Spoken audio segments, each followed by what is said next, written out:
ahead of the presentation of the 19.76 trillion naira budget proposal for the year 2023 by President Muhammadu Buhari. The House of Representatives reduced the fiscal deficit of 11.3 trillion naira to 10.5 trillion naira for the next financial year. The reduction is based on the expected savings from the subsidy regime amounting to 737.31 billion naira. Several proposals and approvals were made by the Green Chamber for projections on daily crude oil production, price, exchange rate, expenditure, additional borrowings, the gross domestic product, and of course, revenue. And so this morning, we will be dissecting the content of the budget proposal to determine how realistic, achievable, and beneficial it would be to the Nigerian economy and the citizens. And so joining the conversation this morning is Gospel Obele, Chief Economist, Streetnomics. Gospel, you're welcome. Thanks for joining us again on Business Edge. Thank you, Lekan, for having me. Good morning. Now, what is the assessment of the 19.76 trillion naira budget proposal in terms of the sectoral allocations for the year 2023? First off, I won't be surprised if Nigeria has a lower budget size, as it were. I mean, the country needs higher budget sizes if she must really achieve or unlock or maximize its potential as a nation. The brand value of Apple alone is about 7 trillion naira. You know, that's almost times 3 of a Nigerian budget, but that's what we're talking about this morning. So I don't think there's anything wrong with a larger budget size. And yes, the House of Rep may be concerned about budget deficit, but then budget deficit is not really the conversation. Every country in the world, both developed and underdeveloping or emerging economies, have budget deficits, and in fact, possible growing budget deficits, because you will always have more you need money for than the amount you have available to do them. So deficits are a norm in economic progress or development or planning as well. The conversation here should be the construct of budget, the cultural ideology that goes into budgeting, the institutions who plan these budgets, who design these budgets. Budgets are the most effective or most important financial instruments when it comes to policy design or growth and development in context. So the concern here should be, what are you spending on? Why are you spending on what you're spending on? What are the institutional pipelines, so the value chains through which these monies will move, and what are the possible causal mechanisms between investment A, be it capital or current expenditure, and outcome B. Those are the big ticket questions that the House of Representatives needs to ask. Deficits are enormous, and I do not understand why we've chosen to accept the distraction. Now, projections have been made, cuts have been made here and there on the budget proposal by the government and, of course, by the House of Reps. But then some Nigerians are actually concerned that the proposal could be threatened or is being threatened by OPEC's latest announcement of oil cuts. Do you also see it that way? I'm a bit unconventional in my view about OPEC and Nigerian pegging budgets and all of that. And this is the reason why. I mean, first off, I know the oil sector is the major revenue driver and FX receipt source, for Nigeria. But however, to a very large extent, we've seen that the Nigerian economy is already diversified. We've seen how much services contribute to about 50% of the economy. That's not oil. We've seen how much in Q1 alone, Nigeria made double more in non-oil space than the oil sector, almost to the tune of 900 billion rather, almost $1 trillion naira, somewhere around that. We made more revenues times 2, times 3 than what we made in the oil and gas sector. So technically, our revenue structure is already diversified.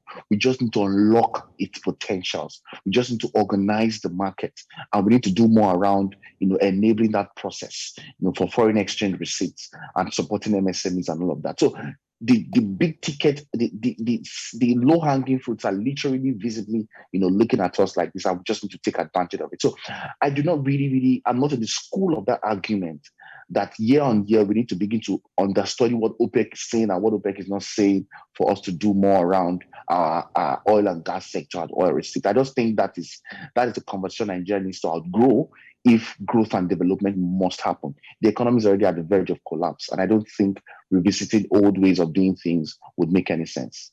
Now, will the Nigerian government be able to put an end to subsidy on petrol? Because projections were also made around that in the midst of high inflation, rising inflation, and of course, a high cost of living. Do you think they'll be able to end subsidy?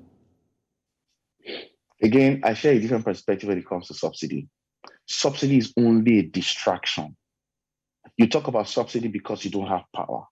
You talk about subsidy because 60 to 70% of your productive workforce or the productive bit of the economy depends on PMS to actually run productivity. Businesses depend on PMS to further generators like diesel and all of that. Households, consume almost 20 liters per week. So if you have power in the first place, or you have alternative sources of energy, and I'm not talking Gilbridge now, this is something that can be off-taken. I mean, Nigeria supplies power to other parts of Africa, and all of that. So if you have power fixed at 50%, it means that petrol demand on PMS and diesel will slash down at 50%, and productivity will rise, the value of the naira will also rise, all right? And people will be much more richer, because at the end of the day, it's always the cost of living crisis because prices are permeated from different sources. So when you fix power by 50%, I'm not saying 100%, 50% right now, you realize that productivity will kick in and they will be less dependent on PMS. Now, when there's less dependence on PMS, then the subsidy conversation will weaken. The subsidy conversation is a top conversation in quotes right now because there is high dependence on PMS. So it's a causation relationship between everything right now in terms of power and the need for energy and all of that and subsidy. Subsidy is only a distraction too. So I personally think that subsidy is a political conversation, not really an economic conversation. If you want to take out subsidy, you have to deal with the politics of subsidizing PMS. And that politics exists because there is a determination not to fix power at least to a 40 to 50% efficiency level. So that's my take to a very large extent. When you do what needs to be done, at least 50%, halfway into it, you would not be talking about subsidy. I don't think the Nigerian government is ready to take out subsidy, even if the Nigerian government wants to take out subsidy, there is also a political correctness in that conversation. You can't do it close to election period. So that's a conversation for the next administration, sort of, and preferably it should be done in phases, not at once. But subsidy is not the conversation. Yeah, let's still dwell a bit on the overreliance on petrol, crude, and its financial accruals. Now, the House of Reps approved 9.3 trillion naira as projected revenue. Now, projected revenue against what the federal government table, which is about 8.46 trillion naira, citing the oil benchmark. Now, do you think this is actually feasible? Because when you look at what obtains in the global market, it is volatile, it is not stable, and you have this kind of projections. Are they being realistic with these figures? I do not think that the Nigerian government is being more realistic. And secondly, there's nothing new about the Nigerian 2023 budget. It's still the same pattern, the same template as the previous years. What I've seen to a very large extent is the fact that I've been expecting the budget to sort of introduce more innovative strategic parameters around non-oil growth and revenue and all of that. However, it's chosen to pitch its tent again within the oil space, which is a sign that Nigeria may not get out of this need to diversify away from oil very soon. I have also to say that, like to answer your question, I don't think the parameters are really intelligent. I really think that 2023 would also bring a lot of cost of living crisis and all of that. And then again, Nigeria has also not benefited in the real sense of things from increased or improved oil prices recently due to the exchange and the cost implications across the value chain. All right. So either way you look at it, it's not an intelligent metric going forward. Okay, well, Gospel, let's move on now. Another thing we need to consider is the value of the naira, because the Green Chamber approved the exchange rate of about 437.57, while on the parallel market it's said to be around 730 thereabout. And some people are wondering if this isn't a mockery of our reality amidst the efforts to bridge the gap and, of course, improve the value of the naira. What's your take?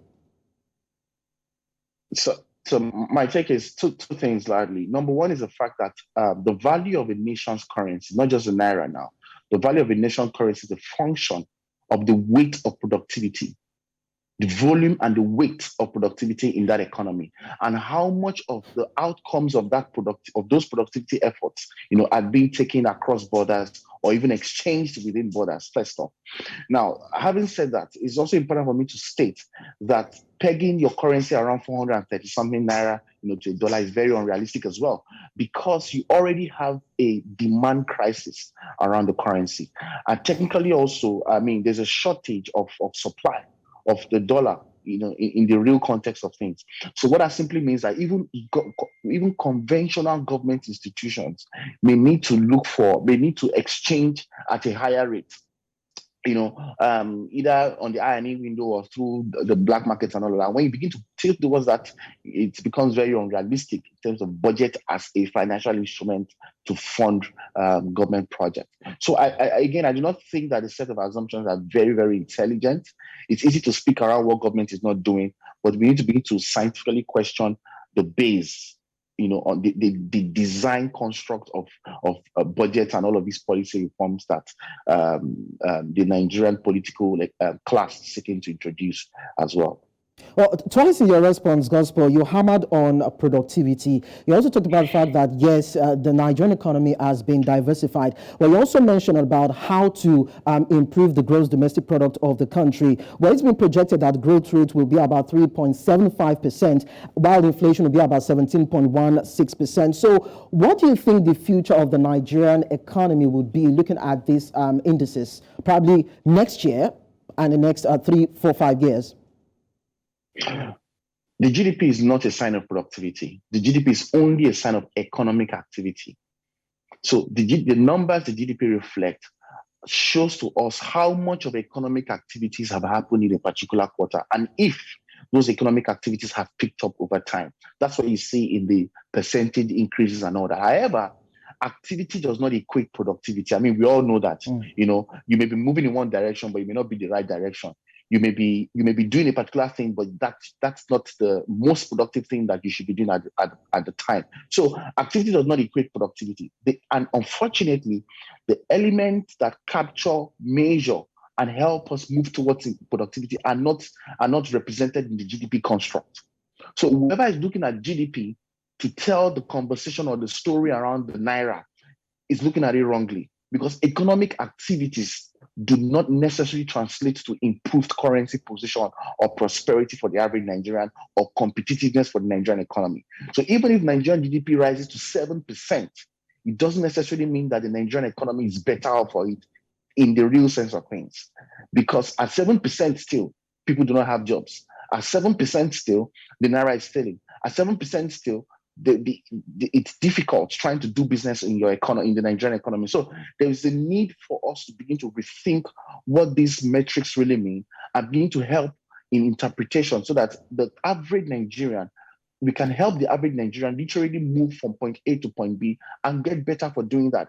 The average Nigerian is right now caught in what we call a poverty trap, because he or she cannot even get by the basic needs and necessities on a daily basis. He or she is trapped trying to live through the basic, which is food, clothing, and shelter. And these are the strongest or the pressure points on the cost of living crisis / inflationary pressure on the Nigerian economy. So I personally think that in as much as GDP growth is good, for those who think it's what is worth it, I also think that it needs to begin to look towards gross domestic productivity or anything like that, because Nigeria now needs more of a productivity conversation than an activity conversation. However, to convert it properly, we realize that the service sector contributes about 50%. That sector is not as productive as it should be. The Nigerian GDP is already underestimated in terms of numbers, undervalued as well. So there will be a sort of like a rebasing next year, and the value should go up. But then again, there is need to organize the service sector. Because when you talk about productivity, it also means how organized are your markets to tap into the opportunities that exist. Also, how developed are your markets to unlock new opportunities. So there is need to banter around these conversations a bit more closely for reform purposes. Yeah. Well, definitely, we get to scale that up probably in our subsequent shows. But then we'll still continue to look at what is obtained in the budget proposal. And this time, let's look at the issue of borrowings. Now, new projected borrowings of 8.3 8.437 trillion naira was actually approved, while the country's debt has hit about 42.84 trillion naira. And the question beggars for the answer: should Nigeria be anywhere around having to borrow again, either to fund the economy or for whatever purpose? The truth is, Lekan, Nigeria will keep borrowing. And the reason why Nigeria will keep borrowing is because, number one, the root causal problem on why we keep borrowing has not been dealt with. Everybody's just talking about why are we borrowing so much? No, that's not what you're talking about. What you should be dealing with are the fiscally indisciplined elements, the root causal reasons. Now, look at the way the budget has been designed again for 2023. It's still the same old. All right, you have a critical chunk fueling recurrent. You have a critical chunk fueling debt servicing. Using a critical chunk to service your debt. Just little around 3 trillion naira in a 19 trillion sized budget is used for capital expenditure. So the reason why we keep borrowing is because the amount of money we borrowed before have not been tailored enough to highly investable and productive sector or productive causes. When you invest in productive causes, in about 3 to 5 years, you should make enough returns, sort of like power your economy further, such that you don't need to begin to lift heavyweight borrowing any longer. I don't know if you get what I'm trying to say. So these are the key things we need to begin to look at. Otherwise, Nigeria will keep borrowing. So the Nigerian budget process has been set up to fail from start. So whatever we are designing is already designed for us to keep borrowing more. And the institutions through which these budgets are piped through, or through which these monies are spent, and the choice of projects are also designed to fail. Because, a chain is only as strong as its weakest link. So if the institution through which you're spending these monies are very, very irresponsible, and they lack the capacity as well, you begin to understand that there is going to be a failure in use of public finance to trigger economic growth and development, because the institutions do not really have the capacity to deal. So these are the web of causations, or mechanisms that we need to think of when we say Nigeria will keep borrowing. Yeah. So invariably, Gospel, you're saying it should be a total overhaul of budgetary propositions, preparations, and all that, if we are going to make any meaningful impact. Culture and everything. In 2004, Dr. Okojinwela led the Paris engagement, and 60% of our debts were forgiven. In her book, Reforming the Unreformable, at the last page, she mentioned that she hopes that one day Nigeria will not have to come back to this worrisome debt burden. However, we are now back and we've surpassed it. So that's to tell you that there's a strong indiscipline in the system. It's a cultural problem. The culture that fuels indiscipline, the culture that fuels mismanagement of funds. And it's not a government issue. It happens in the private sector. It happens in people's individuals' life. It's a cultural problem.